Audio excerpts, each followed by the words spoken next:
Coba dibayangin, ada satu perusahaan yang nilainya lebih besar dari gabungan Apple, Microsoft, dan Amazon. Kayaknya mustahil ya. Tapi perusahaan ini beneran pernah ada. Namanya VOC, korporasi paling kaya sepanjang sejarah. Nah, hari ini kita bakal bedah tuntas gimana ceritanya mereka bisa sampai sehebat itu. Kita nggak lagi ngomongin raksasa teknologi zaman sekarang loh. Kita bakal mundur 400 tahun ke belakang buat lihat sebuah perusahaan yang saking kuatnya sampai bisa bertindak kayak negara sendiri.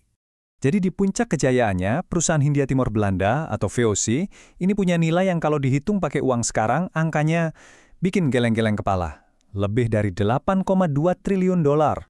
Biar kebayang segede apa angka itu, bayangin aja Apple sama Microsoft digabungin. Nah, VOC ini masih jauh lebih kaya. Bahkan ada yang ngitung, nilainya itu lebih besar dari PDB Jepang dan Jerman digabung hari ini. Gila kan? Bener-bener di luar nalar. Pertanyaannya jadi, gimana caranya sebuah perusahaan yang bisnis utamanya cuma jual beli rempah kayak pala dan kayu manis bisa jadi sekuat itu? Jawabannya bakal bikin kita kaget. Oke, cerita kita mulai di akhir abad ke-16. Waktu itu, Eropa lagi demam rempah-rempah. Ini kayak demam emas, tapi yang dicari itu cengkeh, pala, lada. Saking berharganya, rempah-rempah dari Asia ini harganya bisa lebih mahal dari emas. Awalnya nih, yang nguasain jalur rempah itu Portugal. Tapi, para pedagang Belanda yang nggak mau kalah, nekat bikin ekspedisi sendiri. Ada sih yang sukses besar, untungnya bisa sampai 400%. Tapi ada masalah gede, mereka ini saling sikut, saling banting harga, yang ada malah ngerumiin diri sendiri. Nah, ngelihat para pedagangnya malah ribut sendiri, pemerintah Belanda akhirnya turun tangan dan ngelakuin sesuatu yang drastis banget. Di tahun 1602, mereka maksa semua perusahaan dagang itu buat gabung jadi satu. Dari situlah lahir sebuah raksasa, Verenigde Oost-Indische Compagnie, atau yang kita kenal dengan nama VOC. Tapi jangan salah sangka dulu, VOC ini bukan sekedar gabungan perusahaan biasa. Ini tuh entitas jenis baru, semacam monster korporat yang sengaja diciptakan dan dikasih kekuatan setara negara berdaulat. Dan inilah inovasi paling gilanya. VOC jadi perusahaan pertama di dunia yang menjual sahamnya ke publik. Siapapun boleh beli. Jadi kalau sekarang kita kenal pasar saham, nah itu semua berkat model yang dipelopori sama VOC 400 tahun yang lalu. Mereka yang nyiptain konsepnya. Kekuasaannya juga, luar biasa. Coba deh bayangin, ada perusahaan zaman sekarang yang boleh menyatakan perang, punya tentara pribadi puluhan ribu orang, bisa menjajah wilayah lain, bahkan cetak duit sendiri. Gila kan? Nah, itulah VOC. Dia bukan lagi sekedar bisnis, tapi udah jadi sebuah imperium. Dengan modal yang seakan gak ada habisnya, dan kekuatan militer di tangan, tujuan VOC itu bukan lagi cuma dagang. Tujuan mereka adalah dominasi total, dan mereka nggak segan-segan ngelakuin apapun buat mencapainya. Filosofi mereka ini bisa kita lihat dari ucapan salah satu gubernur jenderalnya, Jan Pieter Zoon Koen. Perdagangan nggak bisa jalan tanpa perang, dan perang nggak bisa jalan tanpa perdagangan. Simpelnya, bagi VOC, keuntungan dan peluru itu dua sisi mata uang yang sama.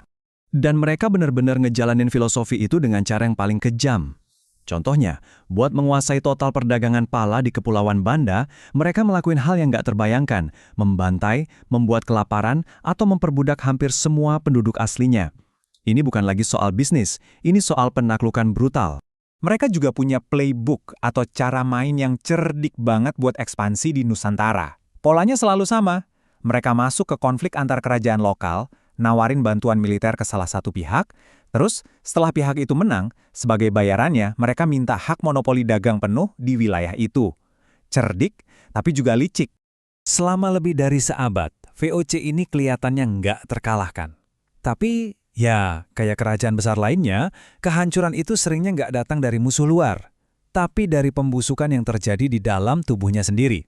Oke, memang ada tekanan dari luar, kayak munculnya pesaing baru atau selera orang Eropa yang mulai berubah. Tapi penyakit utamanya itu ada di dalam. Biaya buat ngurusin tentara, benteng, dan birokrasi raksasanya itu mahal banget. Dan yang lebih parah, ada parasit yang ngabisin semuanya dari dalam, korupsi. Korupsi ini udah jadi rahasia umum. Sampai-sampai di Belanda sendiri singkatan VOC itu dipelesetin jadi Vergaan onder korupsi, yang artinya hancur karena korupsi. Dan julukan itu pas banget karena emang itulah yang terjadi. Jadi, akar masalahnya itu simpel. Gaji resmi pegawai VOC itu kecil banget. Ini jelas bikin semua orang, dari gubernur jenderal sampai prajurit rendahan, nyari sampingan dengan cara dagang ilegal atau terima suap. Mereka kaya raya secara pribadi, tapi perusahaannya sendiri malah bangkrut dan tenggelam dalam utang. Pada akhirnya, sistem yang korup ini nggak bisa dipertahanin lagi. Digrogoti dari dalam dan kebebanan utang yang jumlahnya fantastis waktu itu, lebih dari 219 juta gulden, raksasa korporat ini pun akhirnya tumbang. Dan akhirnya, tepat di tanggal 31 Desember 1799, setelah hampir 200 tahun berkuasa, riwayat VOC resmi tamat. Perusahaannya boleh aja mati, tapi jejak dan warisannya masih terasa sampai hari ini. Terus, apa yang terjadi sama semua wilayah kekuasaan VOC? Wilayah-wilayah itu nggak jadi merdeka, malah sebaliknya diambil alih sama pemerintah Belanda. Aset yang tadinya milik perusahaan swasta, sekarang statusnya berubah jadi koloni resmi kerajaan Belanda, yang kemudian kita kenal sebagai Hindia Belanda. Nah, inilah warisan VOC yang rumit. Di satu sisi, mereka itu pelopor yang menciptakan model dasar perusahaan multinasional modern. Tapi di sisi lain, model itu dibangun di atas pondasi kekerasan, monopoli, dan penindasan kolonial yang kelam.